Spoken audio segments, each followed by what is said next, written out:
दोस्तों, आज हम पढ़ेंगे अभाज्य गुणनखंडों की संख्या, जिसे इंग्लिश में हम बोलते हैं नंबर ऑफ प्राइम फैक्टर। ठीक है, नंबर ऑफ प्राइम फैक्टर इस बार एनटीपीसी में कई बार क्वेश्चन पूछा गया है। आज हम लोग उसी के विषय में अध्ययन करेंगे, उसी के विषय में चर्चा करेंगे। तो अभाज्य गुणनखंड होता क्या है, पहले उसका हम एग्जाम्पल देते हैं, उसके बाद से उसको बताएंगे कैसे कैसे उसका रूल होता है। ठीक है, तो एग्जाम्पल है,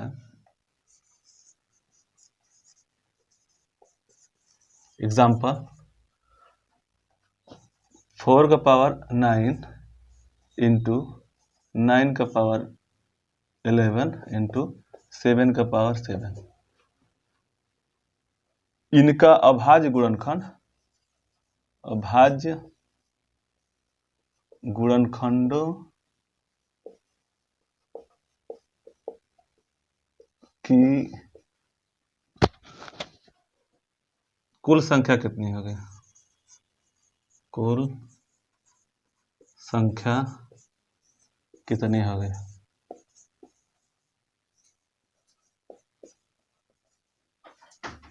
ठीक है, इसको हम लोग ऐसे लगाएंगे। देखिए, अभाज्य गुणनखंड का मतलब ये होता है कि कोई भी संख्या जब हम इकाई अंक में जब यहाँ पे जब अभाज्य करेंगे तो हमारी अभाज्य संख्या क्या होती है? स्टार्टिंग में 2, 3, 5, 7, 11 ऐसे करके जो अभाज्य संख्याएं होती है, वही चीज दिया हुआ कि अभाज्य गुणनखंडों की संख्या। तो हम किसी भी संख्या को अगर मान लीजिए हम तोड़ते हैं तो पहले तो अभाज्य संख्या से ही तोड़ते हैं, जैसे 2 से, 3 से, 4 से, 5 से ऐसे तोड़ते जाते हैं। उसी तरह से हम लोग इसी को भी तोड़ेंगे और उसके बाद जो संख्याएं आएंगी उसी को हम लिखेंगे। कैसे लिखेंगे वो बता रहे हैं आपको। तो इसका हल होगा, अभाज्य गुणनखंड का हल देखिए, इसमें 2 पावर है, मतलब 4 इंटू 9 इंटू 9 इंटू 11 इंटू 7 का पावर 7। इसको हमारे ऐसे भी लिख सकते हैं। देखिए, इसमें 2 इंटू 2, 2 इंटू 2 और पावर 9 है, इंटू 9 पावर 11 और 7 का पावर 7। ठीक, इसको फिर हम तोड़ेंगे तो ऐसे आएगा, ये जो पावर है इस पे भी आ जाएगा, इस पे भी आ जाएगा।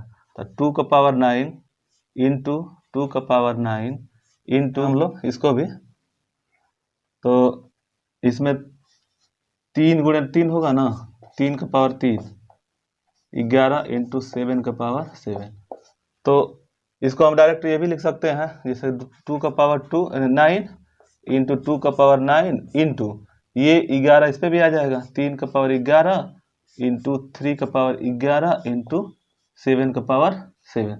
जब हम इसको जोड़ेंगे, देखिए ये इसका भी पावर है, इसका भी पावर है, इसका भी पावर है, इसका भी पावर है, इसका भी पावर है, टोटल पावरों को जोड़ देंगे तो हमारा वो संख्या आ जाएगा, जो ये संख्या पूछ रहा है वो संख्या आ जाएगा। तब हम जोड़ेंगे इसका, देखिए 9, ये अलग है, 9 प्लस 9 प्लस 11 प्लस 11 प्लस 7, ये मान होगा। तब हम इसको जोड़ेंगे तो 18 और 22, 40 और 47, 47 हो जाएगा। ठीक, यही आंसर होगा हमारा, ANS होगा 47। अब इसको चलते हैं कैसे इसका नियम लगता है, क्यों हम तोड़े हैं। जैसे देखिए यहाँ पे हम लोग तोड़े हैं इसको, 2 दूनी 4, इसको तोड़े हैं, फिर इसको भी तोड़े हैं, 3 3 के 9। तो तोड़ने का कारण ये है कि जब भी हम अभाज्य जब बात करेंगे, तो जब अभाज्य होगा तो ये अभाज्य हमारी संख्या 2 होगा, 3 होगा, 5 होगा, 7 होगा। तो इसीलिए हम लोग इसको तोड़ेंगे, तोड़ करके छोटा से छोटा मतलब अभाज्य बनाएंगे। जैसे कि ये कट जा रहा है, कटेगा ना, 3 अगर 9 को काटेंगे तो 3 इंटू 3, 2 को भी काटेंगे तो 2 इंटू 2। तो इसीलिए हम इसको अभाज्य बना देंगे और उस सब पर पावर लगा देंगे और उसी पावर को हम योग कर देंगे तो हमारा वो संख्या आ जाएगा। ठीक है, अब इसका नियम हम लोग पढ़ते हैं। ये तो हमारा उदाहरण है, एग्जाम्पल है कि हम लोग ऐसे लगाए, इसका नियम भी है, उसी की वजह से हम लोग लगा रहे हैं। तो आगे बढ़ते हैं उसको लगाने के लिए। ठीक है,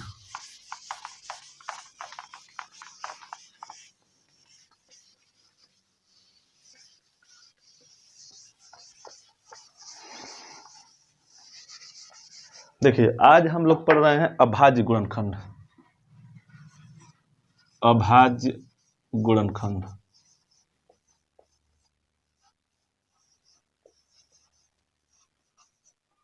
अभाज्य गुणनखंड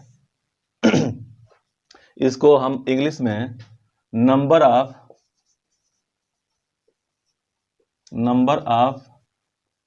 प्राइम फैक्टर्स बोलते हैं। ठीक, इससे पहले हम लोग इसका एग्जाम्पल पढ़े कि क्या होता है, कैसे निकाला जाता है, उसका रूल पढ़ लेते हैं, फार्मूला। ठीक है, मान लीजिए कोई संख्या दिया हुआ है ए बी सी डी। ठीक है, ये कोई संख्या दिया हुआ है और इस पे पावर लगा हुआ है P Q R S। इनमें पूछ रहा है कि अभाज्य गुणनखंड क्या होगा। तब इनके मतलब ये जो दिया है ABCD के अभाज्य गुणनखंड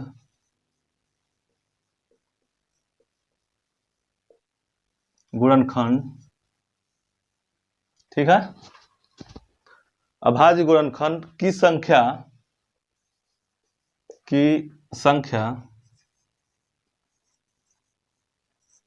ये होगा PQRS। PQRS होगा। ठीक है, जहां ABCD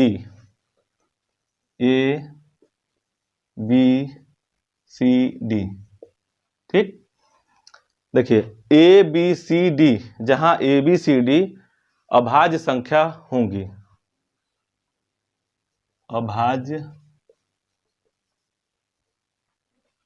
अभाज्य संख्या होती है।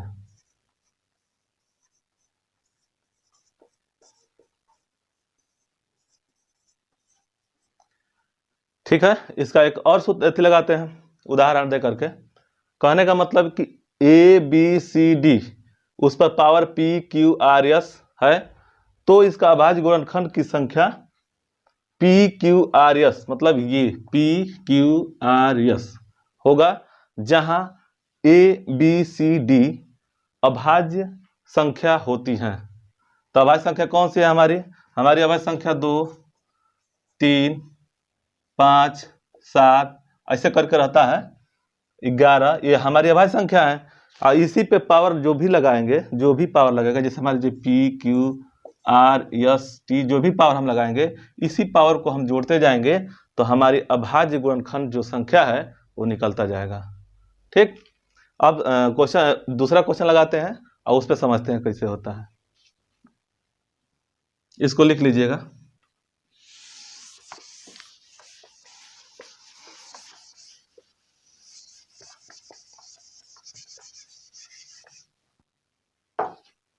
एग्जाम्पल 2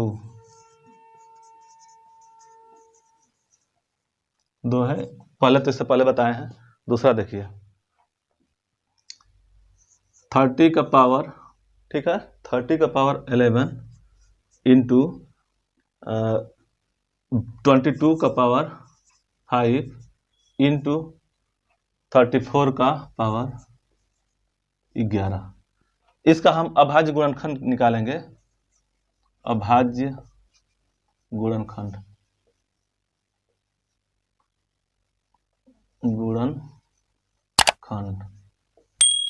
क्या होगा,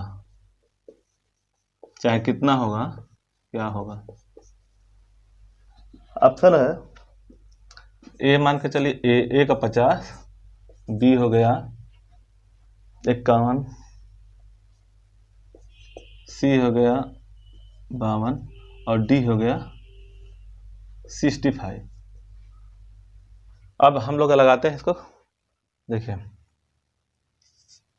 सॉल्व। ये दिया हुआ 30 मतलब 23 का पावर 11, 22 का 11 पावर घात 5 और 34 का घात 11 है।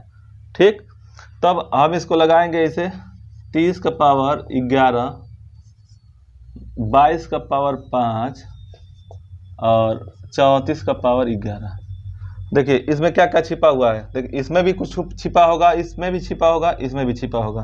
क्या क्या छिपा है, तो इसको जब हम तोड़ेंगे तो 2 गुणे 3 गुणे 5, जो पावर है मेरा 11 हो गया। इसको भी तोड़ेंगे तो ये 11 दूनी 22, 2 इंटू 11 का पावर 5। ठीक, इसको भी तोड़ेंगे तो हो जाएगा मेरा 2 इंटू 17, 17 दूनी 34, 11। अब ये इतना तो मेरा आ गया, ये सब तीनों आ गए। अब इसी को हम हल करेंगे तो ये पावर जो जितने भी है इस सब पे आएगा। तो 2 का पावर 11 इंटू 3 का पावर 11 इंटू 5 का पावर 11, 11 और इंटू 2 का पावर 5, 5 इंटू 11 का पावर 5 इंटू ये 2 का पावर 11 इंटू 7 का पावर 11। ठीक, ये हमको मिल गया।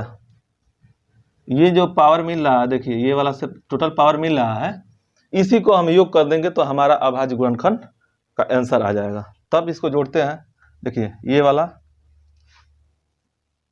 11 प्लस 11 प्लस 11, ठीक, 2 ठे ये है प्लस 5 प्लस 5 और इसमें 2 ठे 11 है प्लस 11 प्लस 11। ठीक, अब हम इसको जोड़ेंगे तो देखिए 11 दूनी 22 और 11 11 22 और 11 33 और ये 22, 33 22 55 और 10 65, 65 मेरा आंसर हो गया। जोड़ लीजिए फिर एक बार, 11 प्लस 11 22, फिर 11 33, 33 और 10 43 और ये हो गया 22, 43 22 65, 43 प्लस 22 65 हो जाएगा। ठीक है, तो इसका मेरा आंसर ये हो जाएगा, ये वाला। ठीक, तो हमने क्या पढ़ा, हमने ये पढ़ा कि अभाज्य गुणनखंड वो संख्या होती है जब भी कोई भी संख्या दिया हुआ है उसको हम सिंपल तोड़ करके उसको पावर मतलब अभाज्य गुणनखंड में हम रख लेंगे। जो नीचे का जो बेस होता है उसको हम अभाज्य में रख लेंगे।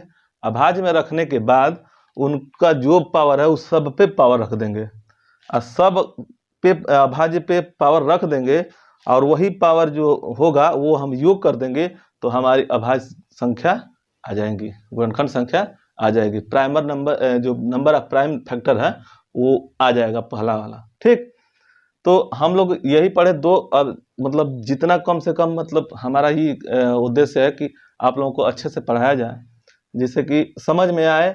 और ये किसमें आता है, भाज्य गुणनखंड। भाज्य गुणनखंड का मतलब जो भाज्य संख्याएं होती है जैसे 2 है 4 है इसे करके आता है, तो उसको जोड़ेंगे तो इस पे नहीं लगेगा, इसका सूत्र कुछ दूसरा होगा। ठीक है, तो अगले एपिसोड में पढ़ते हैं, मतलब अगले वीडियो में। ठीक, धन्यवाद।